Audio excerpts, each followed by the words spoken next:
Hello tfal, jien Father Andrew. U jien Glow. Glow, illum ħan nitalmu fuq li aħna rridu nuru ħdjiena ma' kulħadd. Ħanerġgħu nitalmu llum. Iva, Glow, aħna f'ħajjitna f'kull mument irridu nitalmu xi ħaġa. Allura se nitalmu. Ismaħħa Glow, illum ser nitalmu that we should show mercy to everyone. Mercy, iħnina. Iva, brava Glow. Imma, x'inhi l-ħnina? Mela l-ħniena Glow hi li tibqa' tħobb lil persuna anka meta dik il-persuna tkun żbaljat. Minflok tieħu dak li ħaqqa tagħtiha l-imħabba tiegħek. Okay, this makes sense to me. Bħal meta darba kien hemm xi ħadd beda jirrabja u jkisser fir-restorant u minflok il-manager tar-restorant beda jgħajjad brabja kbira lejh. Ek, dan il-manager kien ġentili u qallu bil-polit biex jieqaf jagħmel hekk. Ekku Glow, dik il-ħniena. Wow! It is just wonderful. Glow, inti taf li l-ħniena tista' tintwera b'ħafna modi. Kif?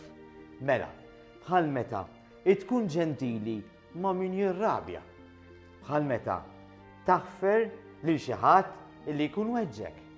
Bħal meta tkun paċenzjuż ma' min taqbiżlu malajr. Dik kollha ħniena. This is just wonderful. Kemm hi ħaġa kbira Father Andrew. Imma l-ikbar ħaġa li rajna fil-ħniena hi meta Ġesu meta lina fuq is-salib Glow. Ejdli iktar, għax Ġesu għamel ħafna affarijiet hux. Ġesu għamel ħafna affarijiet bħal meta mexa fuq l-ilma. Fejja għamel ħafna affarijiet, imma Ġesu qatt u qatt ma żbalja. No mistakes. No, not even one. Wow! It is just amazing. What a big deal. The big deal taf x'inhu Glowux. Li aħna nagħmlu l-iżbalji il-ħin kollu. Imma Ġesu dejjem juri ħniena magħna. Ġesu mit fuq is-salib għalina biex aħna nkun nistgħu nkunu ma' Alla għal dejjem. Wow! U Ġesu irid ikun l-ikbar ħabib tagħna. Qed naħlom, fakkartni fil-ħbieb tiegħi. X'qed toħlom? Qed naħlom li qiegħda ġo fairy tale ma' ħbieb tiegħi. This is just wonderful Glow. Tlaqt fi fairy tale. Glow! Ejja! Il-ħin kollu tittorqot. Qed naqta' qalbi li ħatqum di. Għati ftit ċans, Robi. Ħadd jiġi daqsxejn ftaħħa. Uff, ma jistax nistenna. Robi, trid ikollok il-paċenzja. U ma jistax ikun trid kollox mal-ewwel. Ma nafx nistenna. Robi, trid titgħallem tistenna. Hello, Glow. Ara min qed nara il-ħbieb tiegħi, Ġiġa u Robi. Taf kemm inni nistennik? Kienet ħataqbiżlejk. Robi, kun ġentili, please. Inti li jettejt kienet ħataq bizlek. Iva, lilek. Dan kollu għax ma qomċ mal-ewwel. He? Roby, ikkalma naqra. Sewa qed jgħidlek, taf xiex, taf li meta jkollok il-paċenzja tkun qed tħobbni u tħobb lil ta' madwarek u lilek innifsek. Inta toqgħod tallimni jew? Roby, sewwet tgħidlek glow. Isma' x'inhi tgħidlek. Wan, aħna il-ħin kollu ikonna xi ħaġa x'nitalmu. U tu xi ħaġa sabiħa li nitalmu anki minn ħadd ieħor. Imma dik trid il-paċenzja fiha wkoll. Tax tallimt? Ħana rabbi x'inhi ġejja di. Ejdinna glow, ejdinna x'tallimt. Tallimt fuq il-kelma ħnina. Oh, dimmu rifima. Et tara Roby, kemm irridu ikonna l-paċenzja f'kollox. Okej. Allora Glow, għajdinna naqra fuq il-ħniena. Naħseb irridu naqraw l-istorja biex nifmu x'inhi il-ħnina. Roby, be merciful. Yeah, eja naqrawa. X'isima glow l-istorja? The Golden Stones! Tlaqna, eja. The Golden Stones. There once was a poor miner who worked in a cave filled with precious stones. One day as he was travelling home after a long day at the mines,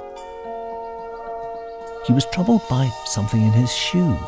So he stopped and sat at the edge of the path to find out what the bother was. As he reached in his shoe, he found that a stone of pure gold had found its way inside his boot. This miner knew that this was no ordinary find. So he placed it in his pocket and continued on his way home.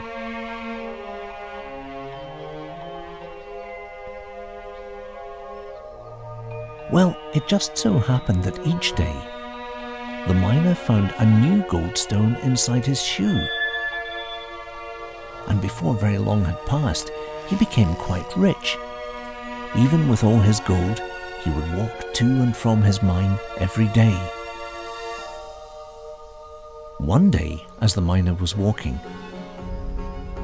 a bandit attacked him and stole all the money that he had. The bandit started to run away when the miner caught him by the hand. The bandit cowered before the miner, for he was no fighter and the miner was strong. The bandit said, "Please, I meant you no harm. I only needed a little money to buy food for my brother and sister. That is no excuse for doing wrong, and I will accept my punishment." The miner was a good man to the core of his heart, and so he said, "I know what it is like to have nothing for those you love. I will let you go."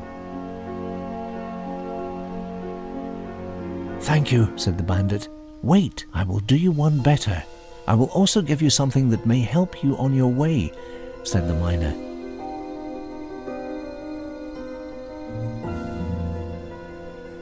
And he took off his shoe and gave it to the bandit. "What should I do with a shoe?" asked the bandit. "This shoe has led me to great wealth. It may do the same for you," said the miner. And he walked off on his way. The bandit looked down at the miner's shoe and thought to himself, "What good will this do?" And he tossed the shoe away. But as he threw it away, a gold stone came tumbling out. The bandit was filled with joy, and over time he became rich as well. He changed his fortune, and the bandit became the king of the land. And so the king was walking along that same old miner's road when a thief came and stole the treasure pouch the king was carrying. The king ran after the thief and stopped her before she disappeared into the forest. The king retrieved his precious cargo and said to the thief, "You have done a terrible thing, and for that the punishment is grave." "Please, sire," said the thief, "if you only knew the hardship I've endured. I should never have stolen from you. I will accept my punishment." The king looked down at the thief and thought to a time when he was on quite the same spot. And so the king said, "I was once shown mercy, and that was all I needed to become a king. I believe that you will do great things if I show you the same mercy. So go, there will be no punishment from me, but do no more wrong.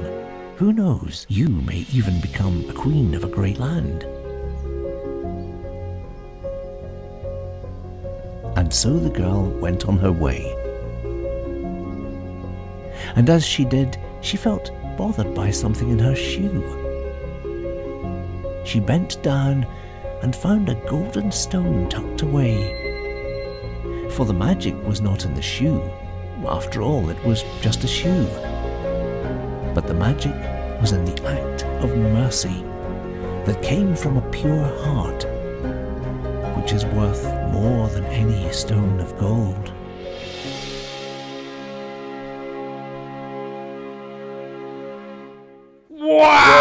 Wow! That is just amazing. Taħseb li għandi golden stone fiż-żarbuna tiegħi? Roby! Aħna ma tafx li ma nilbsux zraben! Imma nistaw inkunu ħenjin ma' ħaddieħor. Tfal, kontu tafu li aħna nistaw nkunu ħanjin? Mela, nistaw inkunu. We can show mercy to others. Bħal-re, bħali, ir-re, Roby! Aħna rridu nippruvaw nuru l-ħnina lill-oħrajn. Anki meta jirrabjawna ħafna. U hekk inkunu ippremjati għal xi ħaġa ikbar. U Alla jkun vera ferħan għalina. Li konna qalb li taf ten. Mela bħal prinċep jew prinċepessa. Yeah! Għaw issa ħammur dal-qotta. Yippee! Mela bye tfal! Bye! Bye, narakom.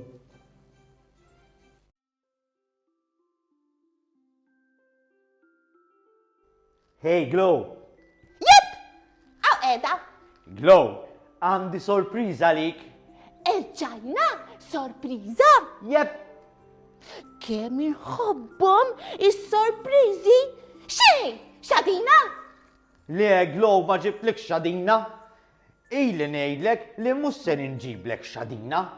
Ħanurik video clip illi lilek ser jogħġbok u fl-istess ħin Glow fih talima. Wow! It is just wonderful! Imma qabel ma tara, ejja nsellmu l-tfal minn hawn. Hawn tfal, ara ma titilqux ta' ibqgħu magħna, okej? Tfal! Ejjew naraw flimkien!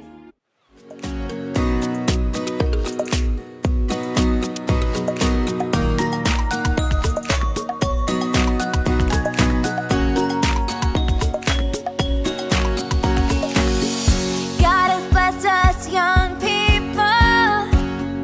We have now returned to God's house. Hear the life of the church we lead. We read God's words, pray, draw near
fairness, righteousness abound.